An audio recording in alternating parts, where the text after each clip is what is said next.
سلام سلام كورات خطاتلتي بزلكم وخوينكم نزا فيديو تريبو ملوكم سلامكم بزح ترف يلالي نزا چانالي حدش تزخونكم سابسكرايب بمجوار بيت سوكنو نزا فيديوون لايك بمجوار جمروا كوراتي نتقورو اللي مبرتتاع نتصحفو اللي سناي كومنتاتكم كله بلبية زمسكن زو محاتي بتعمي دستو لاني كومنتاتكم خانبونها لخو برتاتي سمعني حزون كم تلومون مبرتاعكم أي فلاني كوراتي لو ما عنتي زخنا فيديو حزركم متأني يخون لو ما عنتي فيديو خاعات يخون بزحت حواتي بوشتي تتصحفا لين دخل بزوح نجارات له بزح تنقطات خنجلة تعللاني زرو كابتن بزحت نايخل حواتي حزركم متأني يخو حزركم متأ تحنتي تأيلاتني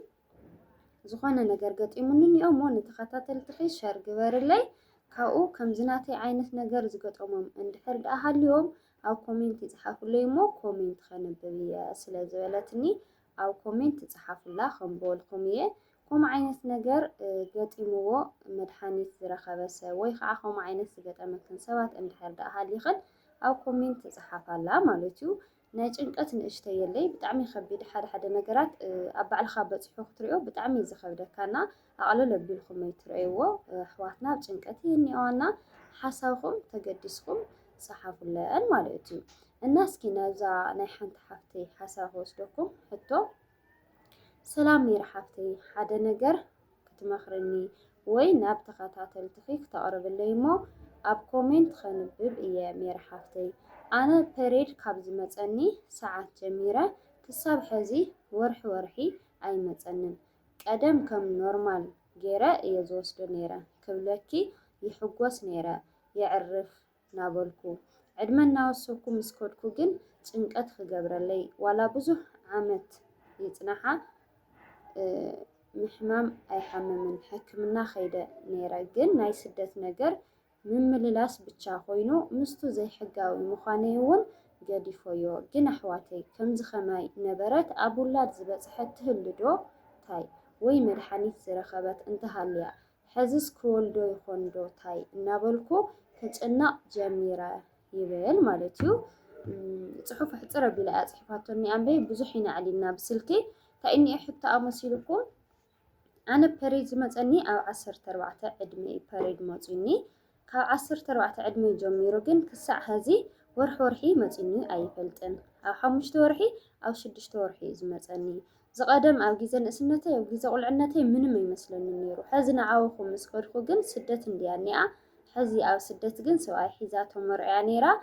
تنبريدون كم إن زقطلا من تنسون كفتر يخالننا حزس بقى مخاندي نابلت بدعمي أو سقات أو فرحات يعني مالتي أو 6 أو 5 يمثلني لأن تفلتوا نجار تفلتوا مفتحين الحردة هاليكم أو كومين أو أموت الله زو محاتي أو 5 أو 6 نامت أسي زولدت اللادو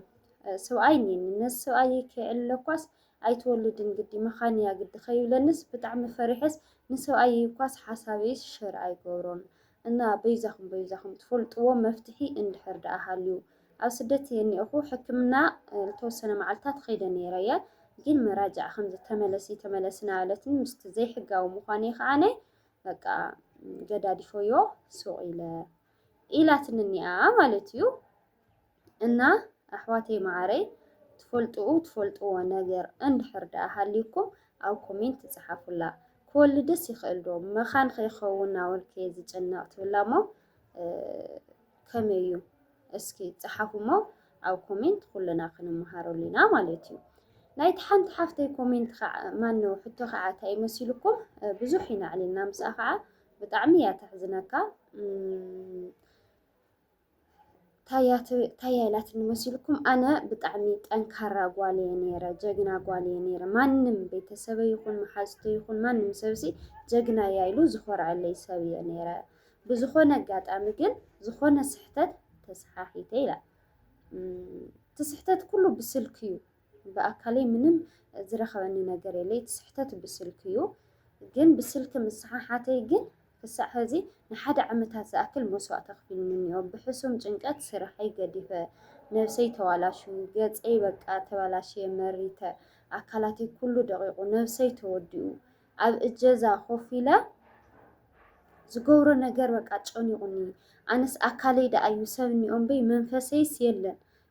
ቀደም በቃ ሕሊና ነይሩኒ ዝገብሮ ይፈልጥ ዘይገብሮ እንታይ ክገብርና ክገብር ከም ዘይብለይ በቃ ይፈልጥ እየ ነይረ ሎሚ ግን ዝኾነ ዋላ ሕማቕ ነገር እተውዮ በቃ ነፍሲ ከጥፍእ ነገር ኢሉ መፀኒ ኣሎ ኣነስ ንምንታይ ክሳዕ ክንድዚ ተሰሓሒተ ኢለ እየ ዝሓስብ ኣነ ጀግና ጠንካራ ጓል ነበርኩሲ ካብቲ ናተይ ከዓ ናሰብ እዩ ገዲዱኒ በቃ ወይ ጓል እገለስ ከምዚ ዶ ኮይና ከምዚ ዶ እኒኣ በቃ ብዙሓት ኣሕዋት ቤተሰብ ኣጅኹ ኢሎም እዮም ለፅናዕንዑኒ ብዙሓት ከዓ በቃ ኣነስ መዘራረቢት እየ ኮይኑ እኒአኹ ኣብ ከምዚ ዓይነት ደረጃ ምውዳቐይ ብጣዕሚ ከፊኡኒ በርግጥ ካባይ ንላዕሊ ሓጢኣት ዝሰርሕ ሰብ እኒኦ እዩ ግን ዝናተይሲ ከዓ ብጣዕሚ ዘጨናንቐኒ ብሎስ ተጭንቀተይ ንባዕሉስ ኣጨናኒቑኒ ንምንታይ ኣነስ ክሳዕ ክንዲ ዝተጨናኒቐስ ንምንታይ ስራሕ ይስእን በቲ ጭንቀት በቲ ስሕተት ምክንያት ንሓደ ዓመት ዝኣክል ስራሕ ገዲፈ በቃ ስራሐይ ገዲፈ ወፂአ ኣብ እጀዛ የኒአኹ ወይ ከዓ ኣብ ዕረፍቲ ቦታ የኒአኹ ግን በቃ ዓም ከምዚ ሕዚ ስራሐይ እንደማነበርኩ ንምንታይ ኣነ ተጣዒሰ እንትን ኢለሲ ንምንታይ በቃ ስራሕ ወፂአ ናበልኩስ መሊሱ ከዓ ትጭንቀተይስ የጨንቐኒ እና በይዛኺ በቃ እንታይ ትመክርና ኣነስ እንታይ ክገብር ዓደይ ዶ ከኣቲ ማይ ፀሎት ክሕፀብ ወይ ስራሕ ዶ ክኸድ ስራሕ ከይኸድ እውን በቃ ስራሕ ምስራሕ ኣውይንኒዮ ኣብ እጀዛ እውን እንተኾነ በቃ ሰብ ሰይኮንኩ እኒአኹ እንታይ ከም ዝኾንኩስ ኣይፈልጥን እያ ኢላትኒ ዝሓፍተይ ክትዕለካ ንሃለይቲ ብጣዕሚ እያ ተሕዝነካ እና ነዚኣ እውን ካይትብልዋ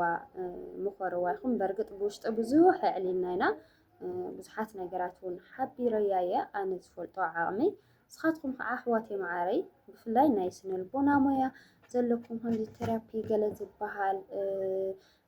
ኣሎ በቃ ጀጋኑ ኣለኩም እና ፅሕፍ ኣቢልኩም ክትገብሮ ዘለዋ ነገር ምኸርዋ ማለት እዩ እዞም ኣሓተይ ብጣዕሚ ከቢድ ናይ ሕሊና ጣዕሳ በተለይ ፀፀት ኣብ ሂወት ዝኸፍአ ነገር ከዓ ፀፀት እዩ ንምንታይ ከም ዝግብሩ ንምንታይ በቃ ፀፀት ብጣዕሚ ሕማቕና በዚ ኣጋጣሚ ከምዚ ዓይነት ሰባት ኣብ ከምዚ ዓይነት ሓደጋ ዝወደቕኩም ሰባት እንድሕር ደኣ ሃሊኹም በቃ ሰብ ኮይኑማ ፍፁም ሰብ የለን ሓደ ግዜማ ኣብ ሓደ ሰባት እንታይ ርአ መሲልኩም እሲ ብጣዕሚ እዮም ጥንቁቃት በቃ ከመጠን በላይ ጥንቁቃት ዝኾነት ስሕተት ከይትመልቆም በእውነት ብጣዕሚ ብዙሕ ነገር ኢኻ ትርእና ዝኾነ ነገር ዝኾነ ስሕተት ከይፍፅሙ እሞ ሰብ ከይርኦም በቃ ዝኾነ ሕዚ ገዝአን ሓደ ኣዋልድ ገዝአን ሰብ ከይርኦ ዝኾነ ዓይነት እንታይ ኣቃቂር ከየውፅአለን በቃ ፍፁማን ዝጫወታ ሰባት በቃ ኣነ ፍፁም እየ ኣነ ፍፅምቲ እየ እዚ ምባል ብጣዕሚ ጌጋ ኩራት ኣሕዋተይ ሰብ ኮይኑማ ዘይሰሓሓት ሰብ የለ ኣቕልል ኣቢልካ ምርኣይ ፅቡቅ እዩ ሰብ ጠንካራ ይበለካ ፍፁም ኢሉካ ገለ ኢሉካስ ምንም እዩ ትርጉም ዘይብሉ በቃ ስሕተትስ ኣይትፍርሑ ብእውነት የጋጥም እዩ በቃ ሓደ ግዜ ሂወት ከምቲ ተሓስቦ ንስኻ ኣይኮነትን ትመርሐካ ኣነ ፍፅምቲ እየ ከምዚ ደልየ ሓዳር ይደልየ ክዝሙተ ይደልን ኣብ ከምዚ ዓይነት ሂወት በፍፅም ኣይወድቕን እናበልካ ንከምኡ ዓይነት ኣብ ሕማቕ ሂወት ንዘለዉ ሰባት ትምክሐሎም እንድሕር ደኣ ነርካ ፅባሕ ንጎሆ ሂወት ናብ ምንታይ ከም ትድብረየካ ኣይፍለጥ እዩ ትትምክሖ ዝነበርካ ኣነ ፍፁም እየ ኢልካ ተሓስቦ ነበርካ ነገራት ኣብ ልዕሊኻ ዝኾነ ነገር በቃ ሂወት ከባድ እያ ናብ ዝኾነ ነገር ክትመርሐካ ናሃለየት እንዳሓረይ በቃ ናብ ዘይተደለየ ነገር ኢኻ ትኣቲ ማለት እዩ እና ፅቡቅ ምሕሳብ ፅቡቅ እዩ ብየማን መንገዲ ምኻድ ፅቡቅ እዩ በቃ ከም ሰብ ክብሪ ክህልወካ ግድን እዩ ትገብሮ ነገራት ኩሉ ግን ንሰብ ኢልካ ከይኮነሲ ንባዕልኻ ብባዕልኻ እምበ ሰብ ክርእልካ ሰብ ፍፁም ክብለካ ሰብ ንኸድንቐካ ኢልካ እንድሕር ደኣ ትገብሮ ብልኾነ ኣጋጣሚ ስሕተትካ ሰብ እንድሕር ደኣ ርእልካ በቃ ናብ ዘየለ ጣዕሳ ናብ ዘየለ ንደት ናብ ዘየለ ጭንቀት ኢኻ ትኣቲ ማለት እዩ እና ነገራት ኣቕልል ኣቢልኩም ረኣዩ በዚ ኣጋጣሚ ብጣዕሚ ኣብ ብዙሓት ሰባት ስለ ዝዕዘቡ እየ ኣነስ ፍፅምቲ እየ ኢልኩምስ ኣይትሕሰቡ ፍፁም ኣምላኽ እምበይ ፍፁም ሰብስ የለይ ተረዲእኩም ጻድቕ መዓልቲ 7 ግዜ ይወድቕ ይበሃል ይብል መጽሓፍ ቅዱስና እና ኣይኮነን እንደ ንሕና ካብ እግዚአብሔር መንፈስ ዝረሓ ናብ ዓለም ዘለና ብዙሕ ዘሰሓሕት ነገር ንሃለየሲ እዞም ጻድቃናት እኳማ እነ ኣቦና ዳዊት በርግጥ ከምቲ ናቶም ንንስሓ ዝኾን ልቢ ደኣ ይብልናዮ እምበይ ኣብ ብዙሕ ኃጢኣት ይወድቁ እዮም ግን ይምለሱ እዮም ከዓ ማለት እዩ እና ኣሕዋተይ ማዕረይ ክሳዕ ክንድዚ ዝኣክል ናብ ጭንቀት ዝወስደኩም ፍፁምቲ እየ ፍፁም እየ ዘብል ነገር ከምኡስ ኣይትኾኑ ኢለ እየ ንሓስብ እና ናይ ሎማዓንቲ ዝነበረ ቪድዮ ነዚ ይመስል ነዛ ሓንቲ ነዛ ቀዳመይቲ ፐሬድ ጠፊኡኒ ክወልድ ይኽእል ዶ ትብል ሓፍተይ ምኸርዋ ዝሓፍተይ እዚኣ እውን ብዙሕ ዕሊልና ኢና በርግጥ ግን ኣነስ ዓደይ ከኣትዶ ኣብ ዓደይ ተነፈሰለይ በቃ ኣውዚሽ ጨኒቁኒ እያ ትብላ ንስኻትኩም እንታይ ትመክርዋ በርግጥ ኣነ ዝበልክዋ ታዩ ኣብቲ ጭንቀት ሱስ በቲ ጭንቀት ሱ በቲ ስሕተት ሱ ስራሐይ ገዲፈ ኢላ ስራሕ ወፅያንያ ወዶ ሕዚ ብጣዕሚ ትጣዓስላ ንምንታይ ጭንቀተይ ጌጋይ ተቐቢለሲ ስራሐይ ዘይመቐፀልኩ ኢላ እያ ትጣዓስላ እንደገና ከዓ ዓዲ እንድሕር ኣትያስ ንምንታይ ዓዲሲ ጥራሕ ኢደይ ዝኣተኹ ናይ መሰራሕኩ ኢላ ከዓስ ከም ትጣዓስስ ፍሉጥ እዩ ትግራይ ከዓ ገንዘብ ትሒዝካ እምበይ ገንዘብ ተዘይሒዝካ ይኾነ እንዶ ከምዚ ዓይነት ፀፀት ሃልዩካ ሱኢልካ ክኽእለየ ኢልካ መፂኻ እኳስ ትስኣነ ናብ ዘይተደለየ ጭንቂ ዘእትየካና ኣነ ብዝተኻለክ መጠን ስራሕ ስርሒ በቃ ስራሕካ ቢዚ ኢል ገብረካ ኢለ የመኺረያ ንስኻትኩም ከዓ ትብልዋ ነገራት እንድሕር ደኣ ሃልዩ ኣብ ኮሜንት ፅሓፉላ ክትገብሮ ዘለዋ ነገር ሓደ ግዜ ከምዚ ናይ መንፈስ ምቅዋስ ከጋጥም ንሃለይ ምስ ነብስኻ ትበኣስ ንሃለኻ ኣብ ዘይተደለየ ፈተና ምስ ቤተሰብ ጭቕጭቕ ድዩ ምስ ዓርስኻ ምባኣስ ድዩ ብዙሕ ነገር ገጥም ንሃለየ እንታይ ትገብሩ መሲልኩም ብጣዕሚ እንድሕር ደኣ ተረቢሽኩም ማለት እዩ ዘማኽሩ እኒኦ ሰብ ሞያ እኒአው ስነ ልቦና ብደንቢ ገይሮም ዝሕክሙኻ እኒአው በቃ ቅርሺ ተኸፊልዎም ንሓንቲ ሰዓት በርግጥ ክባራት እንድዮም ግን ከዓ ካብ ሂወትካ ዝዓቢ ነገር ስለዘየለ ብፍላይ ዓረብ ሃገራት ዘለኽን ኣሕዋተይ ቴራፒ ውሰዳ እኒአው ሰብ ሞያ ኣለዎ እንድሕር ደኣ ክፅሕፈልኽን ብውሽጢ ይርከባኒ እኒአው ሰብ ሞያ ኸድኽን ንሰዓት ናኸፈልካ ንሰዓት 5,000 3,000 እዩ ናይ ወርሒ ድዩ ናይ 2 ወርሒ ናይ 3 ወርሒ ናይ ምኽሪ ኣገልግሎት ውሰዳ እየ ዝብል ማለት እዩ ኩሉ በዓል ሞያ ኣለዎና ከምዚ ሓሳብካ እኳ ሃይሉ ዘዳምፀካ ክትረክብ ንሃለኻ እዚኣስ ብከምዚ ኣግበርያ እዚኣስ ከምዚ ኣና በቃ ዘመኽረካ ሰብ ንባዕሉ ምርካብ ኖርማሊና ከምኡም ትገብራ ትኽእላ ይኽን ካብኡ ከዓ ኣነ እንታይ ኢል ገብር መሲልኩም ዝኾነ ያው መብዛሕትኩም እንኳን ትጥቀሙሉ ኢኹም ግን ምናልባት ንዘይትጥቀሙሉ ሰባት ከዓ ኣነ ዝኾነ ነገር እንድሕር ደኣ ዝኾነ ፀጊምኒ ወይ ዝኾነ ነገር እንድሕር ደኣ ኮይነስ ምስ መን እየ ዝማኸር መፍትሒ እንታይ ክእልሸሉ ኢለ ምስ ኤኣይ ዝበሃል እኒኦ ጀመናይ ትብልኒ ኣፕሊኬሽን ዝኾነ ነገር ተሃልዩ ካብኡ ይፅሕፍ ሞ ካብኡ መፍትሒ ይረክብ ሙሉእ ንሙሉእ እኳ ዋላ ተዘይሃበካ ግን ከም ሓሳብ ብዙሕ ነገራት ሸር ይገብረካ ኢና ከምኡታት ነገር እውን ተጠቐሙ ምስ ግዜም ተጓዓዙ እየ ዝብል ዘመሓተይ ማዓረይ እና ናይ ሎማዓንቲ ዝነበረ ቪድዮ ነዚ መስል ሓደራ ተገዲስኩም ኣብ ኮሜንት ፅሓፍሎም ፅሓፍ እንዮ ፅሓፍሎም ፅሓፍሎም ነዘን ክልተ ኣሕዋትናሲ ተገዲስኩም ሓሳብኩም ኣብ ኮሜንት ፅሓፉ ብኻልእ ቪድዮ ክሳዕ ንረኸብ ሰሰናይ ናዕኹም ብጣዕሚ ልፈተኩም ቻው